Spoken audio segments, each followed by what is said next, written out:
बातमीपत्राचे प्रायोजक आहे Sai Siddhi Podar learning school. Quality education wherever we go. Admission सुरू. आज संपर्क करा. Sai Siddhi Podar learning school, Paregaon, taluka Yeola. नमस्कार, SK9 येवला न्यूजमध्ये आपलं स्वागत आहे. आणि आता बातमी आहे लोकसभेच्या रणधुमाळीची. रामाचे नाव घेण्याचा भाजपला नैतिक अधिकार नसल्याचा घणाघात डॉक्टर राजेश टोपे यांनी अंदरसूल येथे केला आहे. महायुतीचे उमेदवार भास्कर भगरे यांच्या प्रचारार्थ येवला तालुक्यातील अंदरसूल या ठिकाणी माजी आरोग्यमंत्री राजेश टोपे यांची सभा आयोजित करण्यात आली होती. या प्रसंगी बोलताना टोपे म्हणाले की कोरोना काळात केंद्रातील भाजप सरकारने महाराष्ट्राबद्दल दुजाभाव करत गुजरातला अधिक लशी व औषधे पुरवली. तसेच सध्या सुडाचे राजकारण सुरू असून रामाचे नाव घेण्याचा नैतिक अधिकार भाजपला नाही, असा घणाघात राजेश टोपे यांनी अंदरसूल येथील सभेत बोलताना केला आहे. तसेच मतदारसंघात कुठे पैसे वाटपचे काम होत असेल तर ठणकावून विरोध करत मुक्त व स्वतंत्र मनाने मतदान करून महायुतीच्या उमेदवाराला निवडून आणण्याचे आवाहन टोपे यांनी केले. या प्रसंगी व्यासपीठावर राष्ट्रवादी युवती काँग्रेसच्या प्रदेशाध्यक्षा सक्षना सलगर, शिवसेनेचे नेते रवींद्र बनसोड, राष्ट्रवादी प्रदेश उपाध्यक्ष माणिकराव शिंदे, शिवसेना जिल्हाध्यक्ष कुणाल दराडे, शिवसेना नेते संभाजी पवार, लासलगाव येथील युवा नेते जयदत्त होळकर, मार्केट कमिटी सदस्य संजय वनकर, भास्कर कोंडरे, शिवा सुरासे, डॉक्टर सुजित गुंजाळ, शाहू शिंदे, सरपंच कविता कचरे, सदस्य जितू जहागीरदार, झुंजाराव देशमुख, तात्या लहरे, दिनेश पागिरे आदी पदाधिकारी व महायुतीचे समर्थक मोठ्या संख्येने उपस्थित होते. SK9 येवला न्यूजसाठी सुदर्शन खिल्लारे, येवला. हे शब्द मी मुद्दाम जपून वापरतो की सुडाचं राजकारण खूप वाढलं, बदल्याचं राजकारण खूप वाढलं, जातीपाती आणि धर्मांधतेचं राजकारण खूप वाढलं.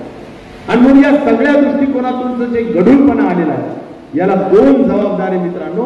तर याला भारतीय जनता पार्टी जबाबदार आहे की ज्यांनी आपल्याला माणसात माणूस ठेवलेला. या सगळ्या गोष्टी आपण लक्षात ठेवल्या.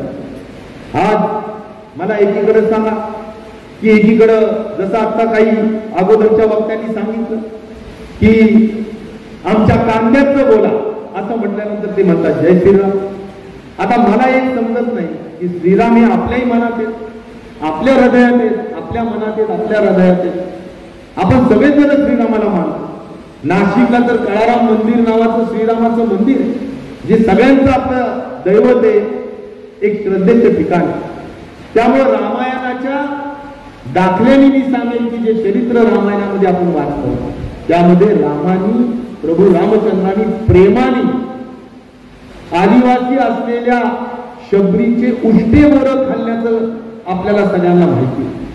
म्हणजे ते प्रभू रामचंद्र कुठं की जे वनवासात असताना शबरीचे उष्टे बोरं खाऊ शकतात आणि त्यांचं नाव घेऊन या ठिकाणी जाती जातीमध्ये मतभेद निर्माण करणारं भाजप कुठं. यांना मी म्हणेन की खऱ्या अर्थाने रामाचं नाव घेण्याचा सुद्धा नैतिक अधिकार भाजपला नाही असं जरी मी म्हटलं तरी वावगं होणार. आणि त्यावेळी मला एक सांगायचं की हे केंद्र सरकार दुजाभाव करण्याचं काम करत असायचं. कधी गुजरातला जास्त लस द्यायचं, कधी गुजरातला जास्त औषधं द्यायची. तिथले केंद्र मंत्री असायचे, तिथे पण आपल्या राज्यमंत्री होत्या ज्या सध्या आपल्याकडे उमेदवार म्हणून उभ्या. परंतु आम्हाला जी तारेवरची कसरत होत असायची त्याला फार मोठा आधार देण्याचं काम, जी अपेक्षा आम्हाला होती ती तेवढीशी अपेक्षा पूर्ण होताना चित्र पाहायला मिळालं. आणि म्हणून ऑक्सिजन मिळण्याच्यासाठीची सुद्धा जी धडपड असायची त्यामध्ये सुद्धा या सगळ्या गोष्टींची जी आवश्यकता होती, हातभार लागायला पाहिजे होता, तो तेवढासा मिळत नसायचा.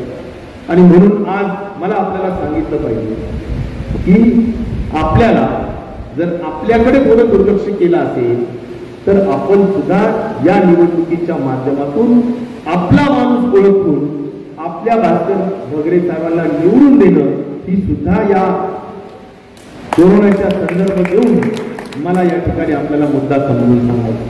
मी कोरोनाचा संदर्भ देऊन हा मुद्दा समजून सांगण्याचा प्रयत्न केला आणि त्या दृष्टिकोनातून मी आपल्याला सांगितलं. या बातमीपत्राचे प्रायोजक आहेत Atal dental clinic, root canal, smile designing, cosmetic and laser dentistry, digital X ray, लहान मुलांचे रूट कॅनॉल, दंतरोगाविषयी सर्व अत्याधुनिक सुविधा.